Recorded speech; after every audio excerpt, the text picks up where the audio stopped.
कलयुग के 5 ऐसे सत्य जिन्हें भगवान श्री कृष्ण ने पहले ही बता दिया था। महाभारत काल में पांचों पांडवों के मन में कलयुग के बारे में जानने की बड़ी इच्छा थी, इसलिए उन्होंने एक बार भगवान श्री कृष्ण से पूछ ही लिया कि हे वासुदेव, कलयुग में मनुष्य का जीवन कैसा होगा, मनुष्य के विचार कैसे होंगे और मोक्ष की प्राप्ति कैसे होगी। यह सब सुनकर भगवान श्री कृष्ण ने पांचों पांडवों से कहा कि मैं तुम्हें इसका सीधा उत्तर तो नहीं दे सकता, लेकिन तुम पांचों भाई जंगल में जाओ और जो कुछ भी वहां दिखे मुझे आकर विस्तार पूर्वक बताना, मैं तुम्हें उसका कलयुग में प्रभाव बताऊंगा। यह सब सुनकर पांचों पांडव जंगल में गए और उन्होंने वहां जो देखा वह देखकर वे आश्चर्यचकित रह गए। फिर पांचों पांडव श्री कृष्ण को बताया कि उन्होंने वहां क्या देखा। सबसे पहले युधिष्ठिर ने कहा कि हे वासुदेव, मैंने पहली बार 2 सूंड वाला हाथी देखा, ये मेरे लिए बहुत आश्चर्यजनक था। तब श्री कृष्ण कहते हैं कि कल युग में ऐसे लोग राज करेंगे जो दोनों ओर से शोषण करेंगे,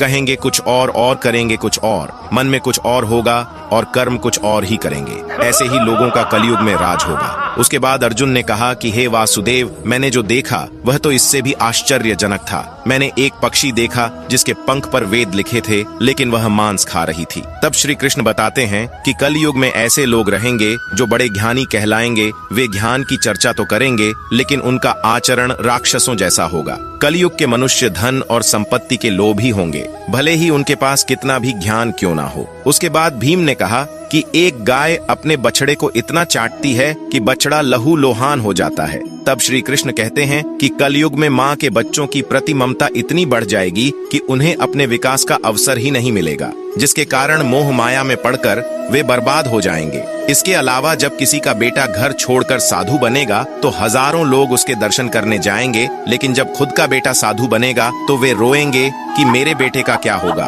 कलयुग में बच्चों के प्रति ममता इतनी बढ़ जाएगी कि उसे मोह माया और परिवार में ही बांध के रखेंगे। उसके बाद सहदेव ने कहा कि मैंने 7 कुएं के बीच में एक सूखा कुआं देखा, लेकिन यह कैसे हो सकता है। इस पर श्री कृष्ण कहते हैं कि कलयुग में मनुष्य फालतू की चीजों में अपना पैसा बर्बाद कर देंगे, लेकिन वह देखेंगे तक नहीं कि पड़ोस में कोई भूखा मर रहा है। इसके अलावा कलयुग में मनुष्य अच्छे अच्छे कपड़े पहनने, खाना खाने और घूमने में अपना सारा पैसा बर्बाद कर देंगे, लेकिन किसी के 2 आंसू पोंछने में उनकी कोई रुचि नहीं होगी।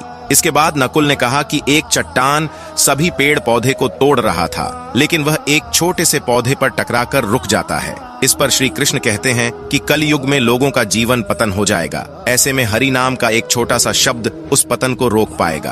अर्थात कलयुग में भी जो मनुष्य धन के लोभ को छोड़कर हरि नाम का जाप करेगा उसे कोई कष्ट नहीं होगा और मृत्यु के बाद उसे मेरी चरणों में जगह मिलेगी। दोस्तों, इस वीडियो को शेयर करके कमेंट में जय श्री हरि अवश्य लिखें।